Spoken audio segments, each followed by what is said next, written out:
Welcome to Spectrum News at 9. My name is Xavier Robert, coming to you live from Uyo, the capital city of Akwa Ibom. Let's take a look at the headlines. LP's Alex Oti wins Abia governorship election. Federal government approves 453.90 billion naira for Kano-Maradi rail ports. Plus, Sweden approves NATO entry as Turkey-Hungary ratifications drag. Details of these stories and more in a moment.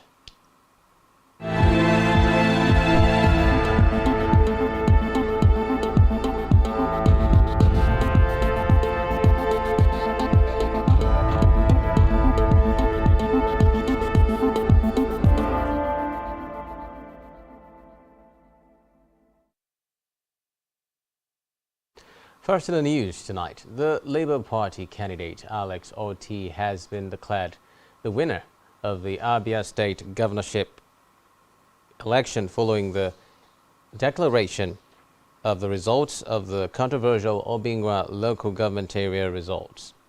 With the conclusion of the collation of the outstanding results of the election, the People's Democratic Party scored 9,962 votes, while the Labour Party scored 3,776 votes in the local government area.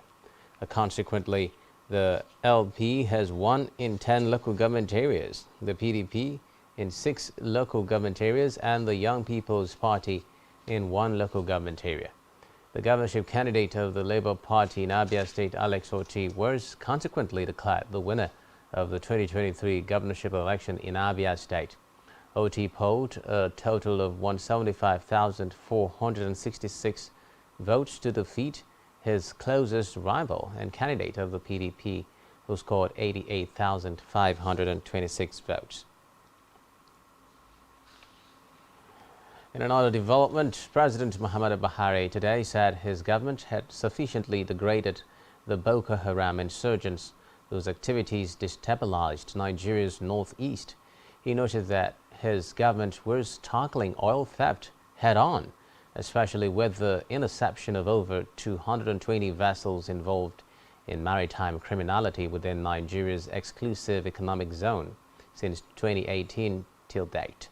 Buhari added that the Nigerian Navy's campaign against crude oil theft has led to the arrest of over 87 oil tankers, recovering 15 million liters of petrol and diesel, and preserving over 3 million barrels of crude oil from theft. Meanwhile, President Buhari has launched the National Counter-Terrorism Center (NCTC), a facility he declares would serve as his major infrastructural legacy to the incoming administration to effectively coordinate national security and counter-terrorism efforts. Buhari made the declaration during the inauguration of 2 state-of-the-art facilities, including the new office of the National Security Advisor (ONSA) in Abuja, as part of efforts to address the protracted challenge of insecurity, particularly terrorism and violent extremism. Speaking at the inauguration, the president noted that his administration has checkmated agitators in the southeast and, to a lesser extent, the southwest, which have been experiencing separatist agitations. In the meantime, now President Buhari has hailed the conduct of the 2023 elections, describing it as credible, though he regretted that some candidates lost in the exercise. The president made the comment while speaking at a farewell meeting with the outgoing United States Ambassador Mary Leonard at the State House in Abuja. In a statement by the presidential aide Garba Shehu, Buhari said, given the chance of a free and fair election, as well as non-interference, as was witnessed on February 25 and March 18 elections, Nigerians have proved to be capable of deciding who leads them without anyone influencing their choices. Away from that now, Federal Executive Council has approved the sum of 5.16 billion naira for the construction of 2 accommodation facilities comprising 192 flats of various room capacities for personnel of the National Drug Law Enforcement Agency. The facility, which will be located in Abuja, would take the two contractors hired for the project 60 weeks to complete. The Attorney General of the Federation and Minister of Justice Abubakar Malami revealed this to State House correspondents after this week's council meeting chaired by the President Muhammadu Buhari at the Presidential Villa, Abuja. Malami premised the approval on the security and safety of the NDLEA's narcotics superintendents and assistants, whom he said have come under attack due to their increased anti-drug campaigns.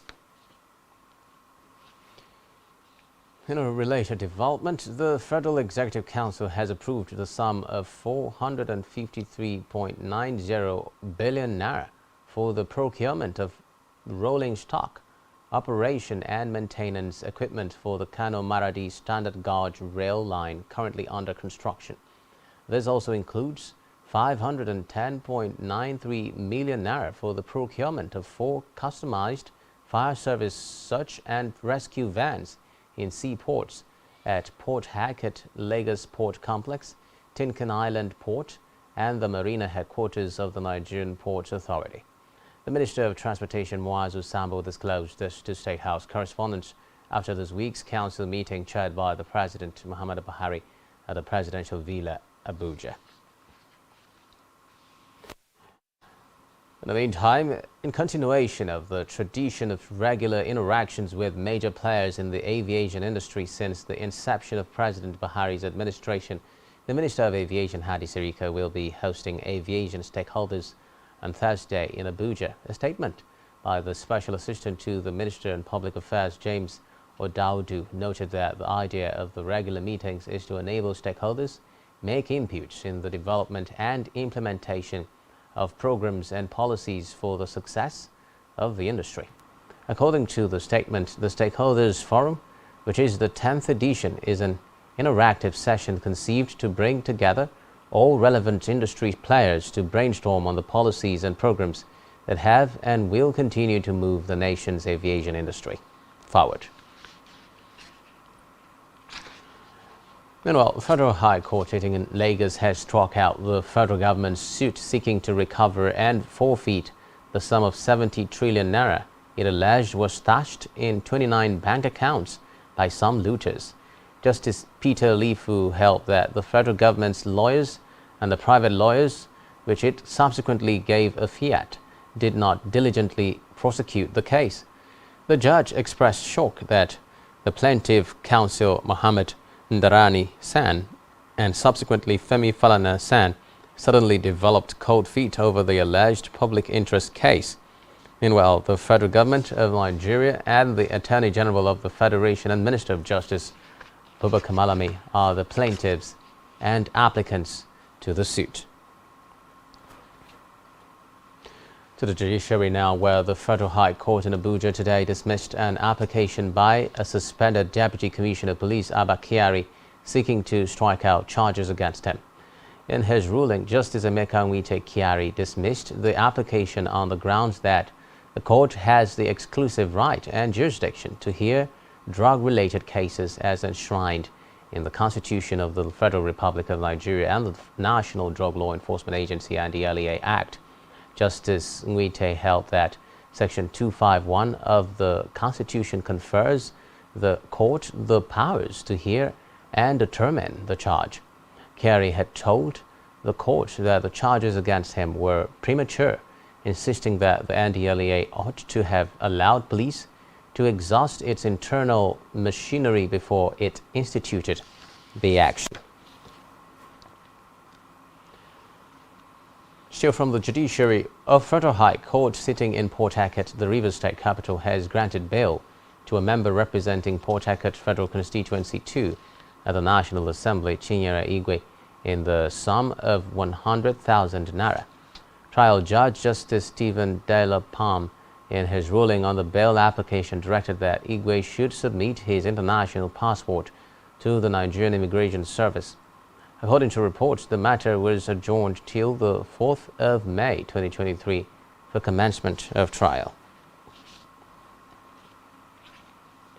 In a separate development, leadership of Nigeria Labour Congress (NLC) has directed all workers to picket all the offices of the Central Bank of Nigeria nationwide, starting from next week, over the current cash crunch in the country. NLC President Joe Ajaero gave the directive during a press conference in Abuja today. The Labour leader said the directive became imperative following the expiration of 1 week ultimatum given to the Apex Bank to make cash available for Nigerians.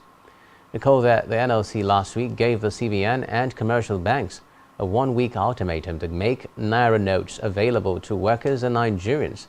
The organization said it would direct workers to stay at home if the Apex Bank failed to make the Naira notes available to Nigerians. Meanwhile, the United States government has said it will consider all available actions against those who undermined the just concluded elections in Nigeria. The U.S. said it is deeply disturbed by cases of voter intimidation and the use of ethnically charged rhetoric during the gubernatorial and House of Assembly elections held on March 18. In a statement, the United States mission in Nigeria called on the federal government and other relevant agencies to ensure those that aided voter suppression are brought to book. Still on electoral matters, the presidential candidate of the People's Democratic Party PDP, Atiku Abubakar, has approached the Presidential Election Petition Tribunal to contest the declaration of Bola Tinubu of the All Progressives Congress APC as president-elect. The filing was confirmed by a member of the Atiku legal team, Silas Ono. The petition marked INEC, Tinubu, Kashim Shettima and the APC as the first to fourth respondents.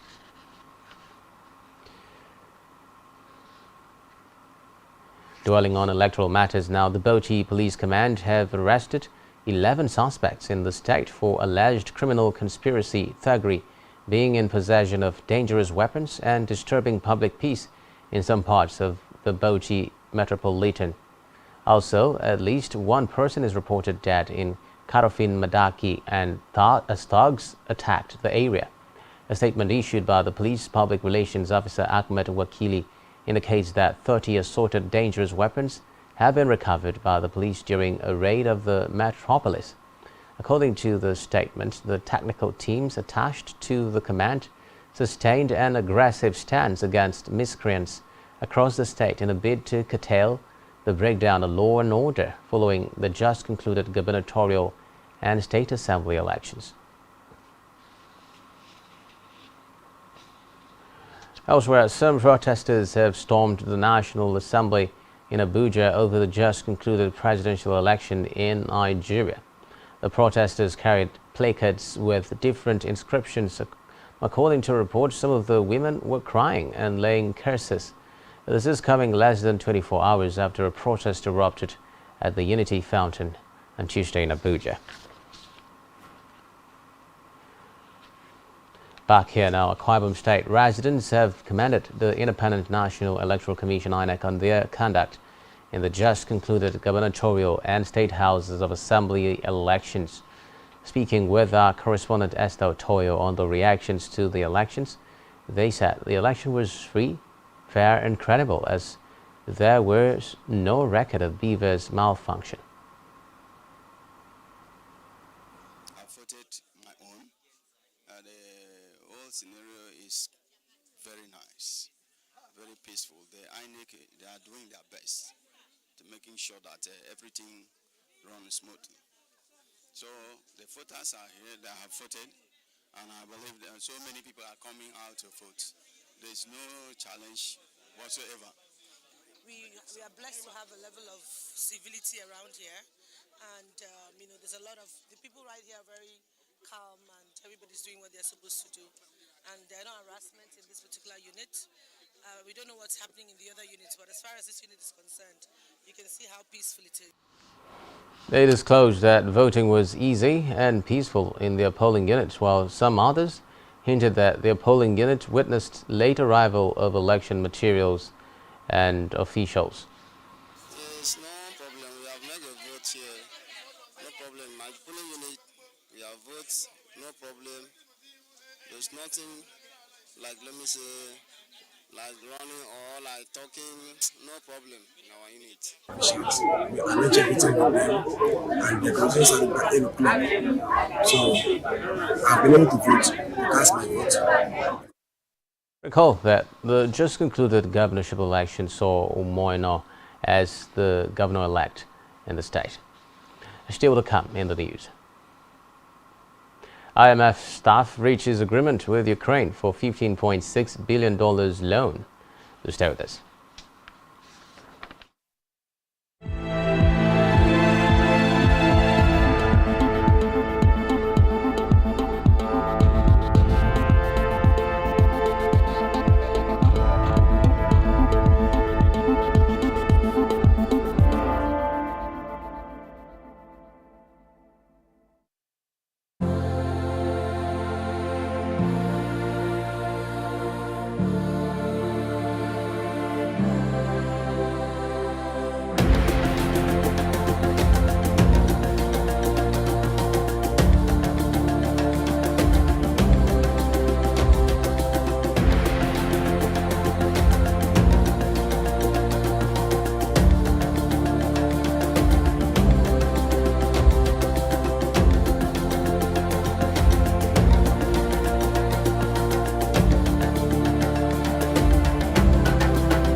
We move on now to Africa, where Tunisia has dismissed concerns expressed by the European Union's foreign policy chief Joseph Borrell, warning of a looming economic collapse in the country. Borrell said that a dangerous situation was developing in which new flows of migrants would head from the North African country to southern Europe.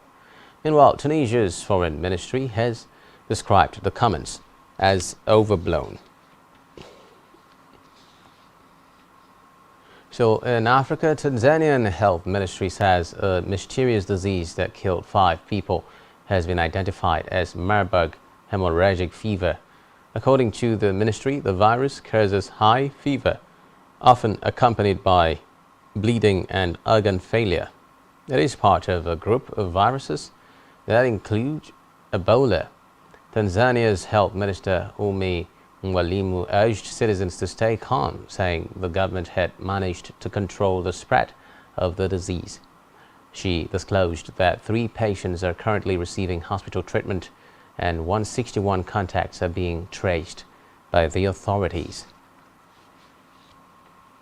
In the meantime, Ugandan lawmakers have approved the Anti-Homosexuality Bill 2023, making the practice illegal. Parliament's Communications Director Chris Obore confirmed this. According to Obore, the mover of the bill framed it well, focusing on the protection of family and children. Meanwhile, the bill, once signed by the president into law, will prohibit same-sex sexual relationships and the promotion of homosexuality, penalize homosexual practices, and provide compensation to victims of homosexuality. The bill, introduced by an opposition lawmaker and passed at its 3rd reading, aims to protect the traditional family values, cherished culture, children and youth who are vulnerable to sexual abuse. In a related development, U.S. Secretary of State Antony Blinken has said anti-LGBT draft legislation passed by Uganda's parliament undermines fundamental human rights and urged the government to reconsider implementing it. The alleged hastily passed bill says anyone identifying as LGBT could face a long prison sentence. Individuals belonging to organizations supporting minority rights could also go to jail. The legislation goes much further than Uganda's existing laws which ban homosexual activity. According to reports, to become law, it needs to be signed by President Yoweri Museveni, who has expressed anti-LGBT sentiments. Meanwhile, rights groups and opposition politicians have said the bill promotes homophobia and transphobia. In the meantime, the Gambian authorities have said that a ferry which was stranded in the northern coastal region of Barra for 12 hours has been disentangled from a fishing net. The vessel Kunta Kinte got stuck on Sunday with passengers and vehicles sparking public outrage. Reports say a patient in an ambulance on the ferry died during the long ordeal. Meanwhile, the Gambia Ferry Service Company, GFSC, General Manager Lamin Jawara said the ferry's captain had removed the fishing net from the vessel's rudder propellers and attempted to return to the capital, Banjul, but was hindered by a low tide.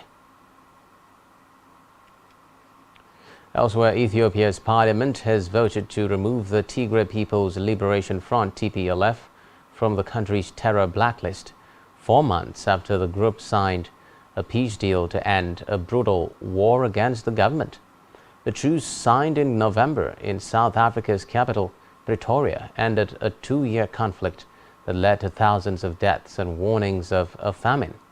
The listing TPLF as a terrorist organization was among the highlights of the agreement, which also included a disarmament plan and the restoration of crucial services in the northern Tigray region. Meanwhile, the Oromo Liberation Army, an armed group which announced a military alliance with the TPLF during the conflict, still remains on the terror list. Prime Minister Abiy Ahmed has previously committed to implementing the peace agreement. At least 10 fishermen drowned when a Moroccan fishing trawler sank off the coast of the disputed Western Sahara. According to authorities, 5 sailors were rescued while 2 crew members were still missing. The incident happened in the province of Ossert, 220 kilometers away from Dakhla city. It was not yet clear what caused the trawler to sink.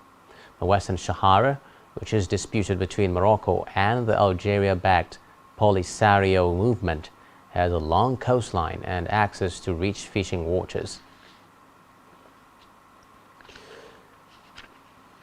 Away from that, a court in Ghana's capital Accra has sentenced 5 members of the banned separatist Western Togoland Restoration Front, WTRF, to 5 years imprisonment each and hard labor. They were arrested in 2020 for attacking a police station and freeing inmates, as well as blocking roads in an attempt to prevent people from other parts of Ghana from accessing the Eastern Volta region. The court said the actions of the 5 were premeditated, aggravated, and an affront to the national security, sovereignty, and territorial integrity of the country. They were also sentenced for belonging to WTRF, a prohibited group agitating for the Volta and Oti regions to secede from Ghana.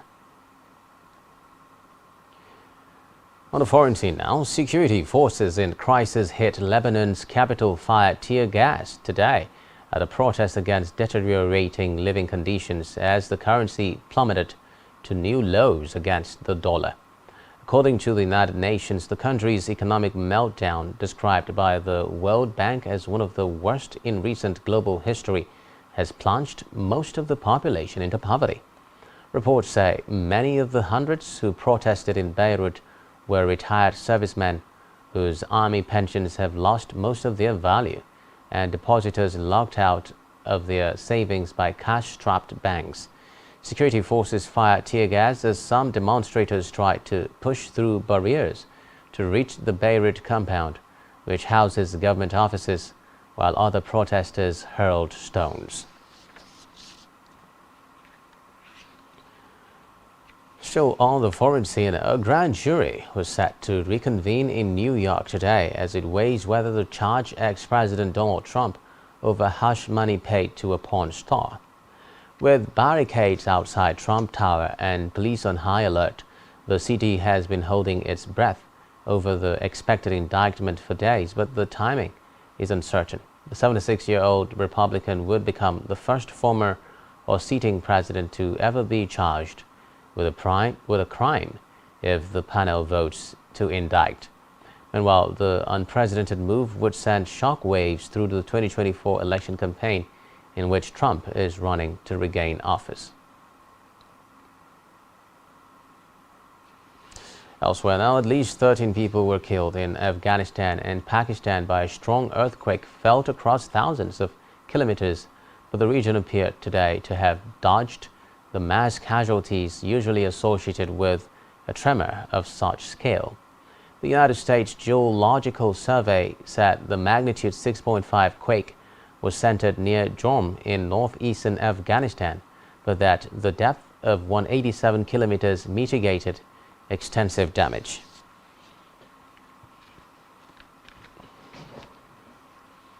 To Brazil now, where police today rounded up participants in an alleged conspiracy to assassinate and kidnap public figures, including an ex-judge. Officers served 9 arrest warrants and carried out 24 raids in the capital, Brasilia, as well as in the states of Sao Paulo, Mato Grosso do Sul, Rondônia, and Paraná. According to the federal police PF, the group was plotting to commit homicides and kidnapping for ransom in at least 5 of Brazil's 26 states. Away from that now, King Charles III risks facing rubbish-strewn streets, transport strikes and disruption to his visit when he travels to France next week for his first foreign trip. In a sign that his schedule is still up in the air, an aide to French President Emmanuel Macron told newsmen on condition of anonymity today that the program is still being worked out by both sides. The British sovereign's planned tour, intended as a statement of cross-channel friendship after years of arguments between London and Paris, comes with France in the grip of mass protests over pension reform. Meanwhile, thousands of tons of rubbish have piled up in the streets of Paris, where Charles is due to arrive on Sunday with Queen Consort Camilla, while trade unionists have warned they might target a planned stop in Bordeaux. Meanwhile, UK lawmakers have today endorsed a crucial part of Prime Minister Rishi Sunak's post-Brexit deal with the EU to overhaul Northern Irish trade rules. Despite a rebellion by ex-leader Boris Johnson and other conservative Eurosceptics, the vote on the so-called Stormont break, which hands Northern Irish lawmakers an effective veto over new European Union rules being implemented in the UK province, won the backing of 515 MPs, with just 29 opposed. According to reports, the government can now move forward with the new Windsor framework agreed last month with Brussels, with Foreign Secretary James Cleverly set to discuss its rollout at a meeting Friday with EU Vice President Maros Sefcovic. Elsewhere, Sweden's parliament voted today in favor of joining NATO despite delays by Hungary and Turkey to ratify its membership bid, which will likely lead to Sweden joining after neighboring Finland. The vote, which paved the way for the country's NATO accession and provides the necessary legal framework, passed with 269 votes in favor and 37 against, with 43 MPs not attending in Sweden's 349-seat parliament. Recall that Sweden and Finland dropped their decades-long policies of military non-alignment and applied to join the Transatlantic Defense Pact last May in the wake of Moscow's invasion of Ukraine. But Sweden has had several diplomatic spats with NATO member Turkey, which have delayed its membership bid and chances of joining at the same time as Finland.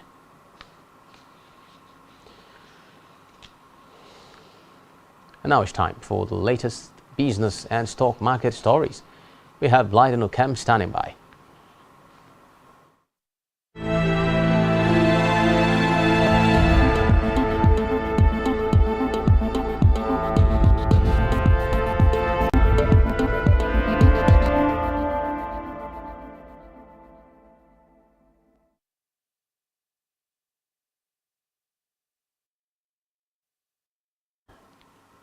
Thank you, Xavier Roberts, and good evening. It's Business News. My name is Blyden Ocam. The International Monetary Fund says it has reached a staff-level agreement with Ukraine for a 4-year financing package worth about $15.6 billion, offering funds the country needs amid Russia's invasion. The agreement, which must still be ratified by the IMF board, takes into consideration Ukraine's path to accession to the European Union after the war. The IMF said on Tuesday its executive board was expected to discuss approval in the coming weeks. If approved, as expected, the Ukraine program would be the IMF's biggest loan to a country involved in an active conflict.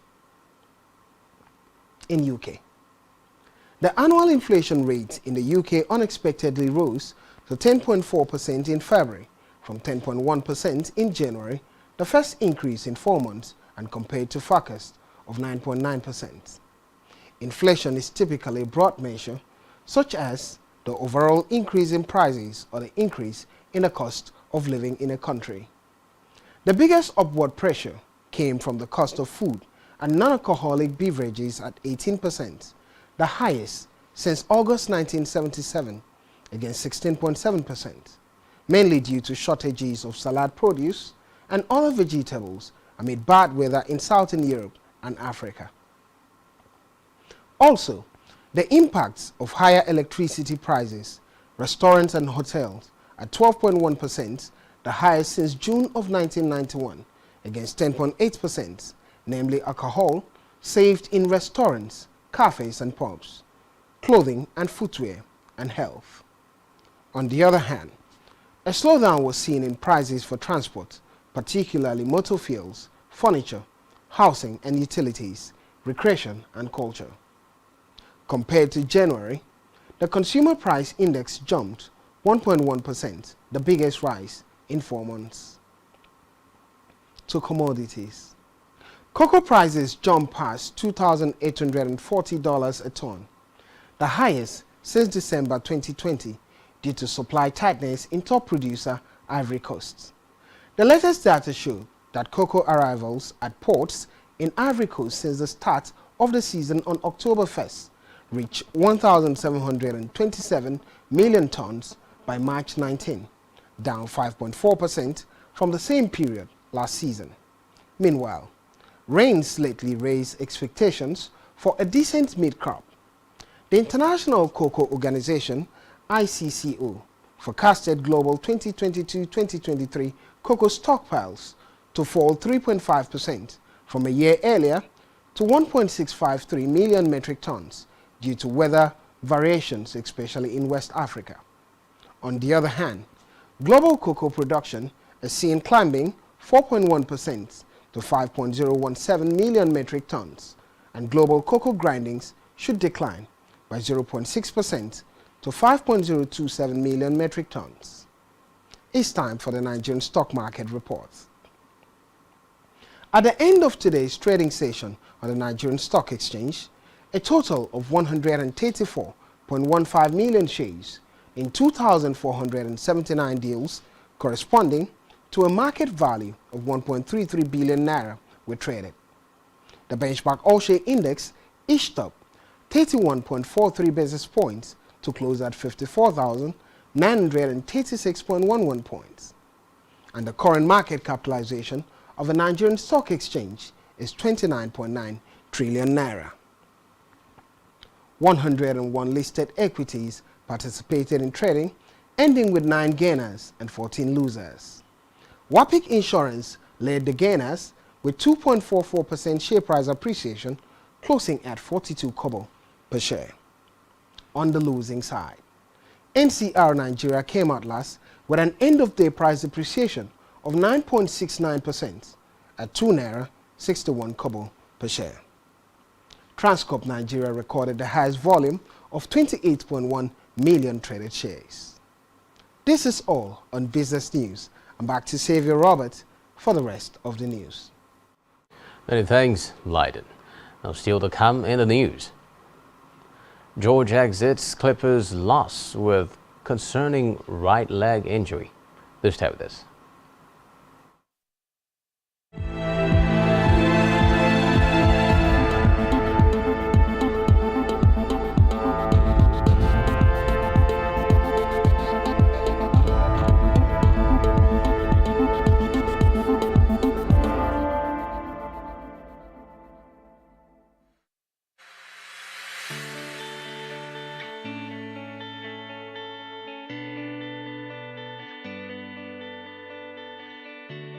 Every day, we bring you up-to-date information on topical issues affecting the common Nigeria.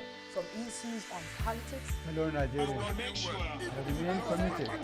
Security,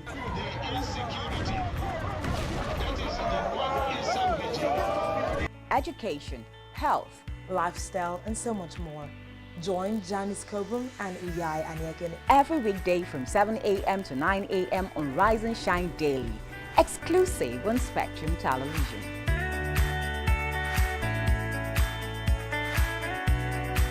One truth not often told is about the transformation that Africa has undergone in recent decades. Africa is shaping its own destiny and should be referred to as the African opportunity. On Spotlight Africa, we paint the African picture the African way, laced with truth, detail, and the color of the African continent. Join Uyai Anyekan every Tuesday and Thursdays at 4:30 p.m. Spotlight Africa, telling the African story. The Nigerian police, which is the only one allowed by grossly abuse. Our governors have to share police powers with the president as stipulated by the constitution. We do not have a federal government police force. We have the Nigerian police force, which shall be administered, organized, and supervised by the Nigerian police force. No, my lord, I want to say something. I want to say something here. Perhaps it might also enlarge the scope of people who should be invited here for examination. My lord, if we cannot find those who literally murdered Abiola, who are those people who could be said to be the beneficiaries of the death of Abiola? Rogers has linked you with some of the killings he did. He never did. He linked you with the attempted murder of Hebrew. He did not. My lord, the Matters Council is leading the evidence in our matters. Is this an adversary proceeding? It's not, my lord, but we can't be talking about cases which are in court. Is this an adversary proceeding? It's not, my lord. These cases are in court, my lord. I'm just reminding your lordship. My lord, sorry, my lord, I think I'll be in cross-examination. Legally Speaking, a program that deals with legal issues and questions we face as citizens of this amazing country, Nigeria. Legally Speaking. Join us every Friday from 5 p.m. to 6 p.m. for Legally Speaking.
Thanks for staying tuned. Now in health, a study has proven that all hormonal contraceptives carry a slightly increased risk of breast cancer, including the increasingly popular progestogen-only pills.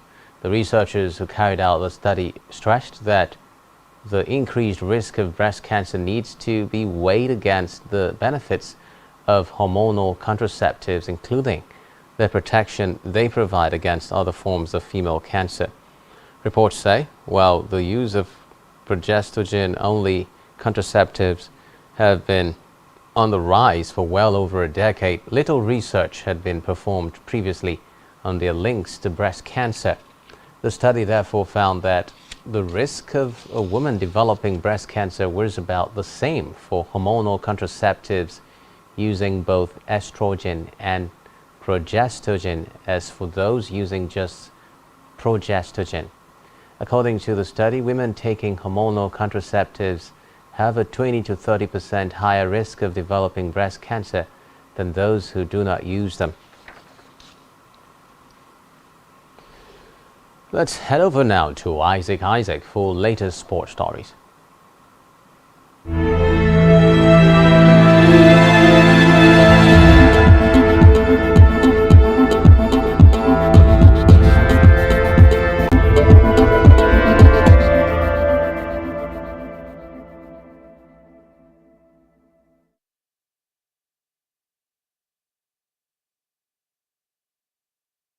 Well, thank you very much, Xavier Roberts. In sports, the LA Clippers' hopes of a deep playoff run may have suffered a major blow after Paul George exited their 101-100 loss to the Oklahoma City Thunder with a leg injury. George fell to the floor after his right knee collided with Logan Dort's knee in the air while attempting a rebound. The 8-time All-Star got up with help and exited the game with 4 minutes remaining in the fourth quarter. Clippers head coach Tyronn Lue said during the post-match press conference that George was still being evaluated and that he had not spoken to him. Well, according to reports, George was spotted exiting the arena in the back of a cart with his right knee extended. George scored 18 points with 7 rebounds and 5 assists and 3 steals before exiting, with the loss seeing the Clippers fall to a record of 38 wins and 35 losses and 5th in the Western Conference. The 32-year-old is averaging 23.9 points, 6.1 rebounds and 5.1 assists per game this season. We're talking football. Mesut Ozil, the former Arsenal, Real Madrid, Germany midfielder, has announced his retirement from football at the age of 34. Writing on Instagram, Ozil said that it was becoming more and more clear that it's time to leave the big stage of football, with injuries playing a part in his decision. Ozil's final game came on the 2nd of February when he was substituted at halftime during Istanbul Başakşehir's 1-0 defeat at Kayserispor in the Turkish Super League. It was one of just 2 starts he made for the club after signing from Fenerbahce last summer. Well, finally, talking about boxing, unified champion Alexander Usyk is set to walk away from talks with Tyson Fury over an undisputed heavyweight fight. The bout was penciled in for 29th April at Wembley Stadium, and Usyk had agreed a 70-30 split in Fury's favor. But the terms for an immediate rematch have proved a sticking point during negotiations. WBC champion Fury, 34, was against the rematch clause, while Team Usyk insists they did everything within their power to make the fight happen. Over the weekend, Team Fury had thought the deal was done and were even making preparations for an official statement. Fury's co-promoter Frank Warren teased on Twitter on Sunday that news was imminent, but Monday saw the two sides again clash with the rematch. Usyk, 36, who is the WBA, IBF, WBO, and Ring Magazine champion, won the rematch clause just as Anthony Joshua did when he fought back in 2021. But that's it on sports. My name is Isaac. Back to you, Xavier. Many thanks, Isaac. And now, on our entertainment news, Canadian singer The Weeknd has been given a place in the Guinness World Records as the most popular artist on the planet. The singer just broke 2 new records on Spotify, one for most monthly listeners in Spotify history by breaching the 11.11 million mark, and another for being the first artist to reach the 100 million monthly listeners mark in January. He recently joined Michael Jackson as the only artist with multiple #1 songs from 3 of his albums. Thanks to his recently released Die For You remix with Ariana Grande. The 2020 track Blinding Lights is also the biggest song ever, achieving the most Spotify streams, and it's also the longest charting song on the Billboard Hot 100 of all time, with a total of 90 weeks on the chart. Still on entertainment, Nollywood and Gollywood actor Frank Artis has revealed why he married an older woman, as he warned those age-shaming his wife. The movie star is married to a woman who is years older than him. Revealing his reasons, Frank took to social media to warn those age-shaming his woman to refrain from mentioning his wife's name, insisting he married her without paying looks to her age. Sharing the couple's photo on his Instagram page, artist Frank, who does not seem to care about his wife's age, said his 20 years of marriage with her was not 20 days. And lastly tonight, Nigerian singer Victony has released the remix of his international hit single Soweto.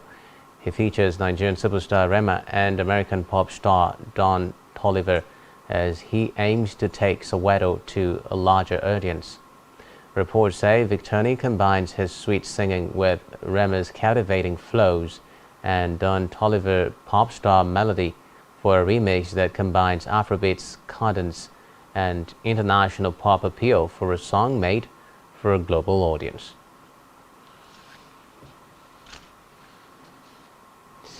And that's all we have for you at this time. Do ensure to follow us on social media and subscribe to our YouTube channel, all of which you can find on our website, spectrumtv.ng.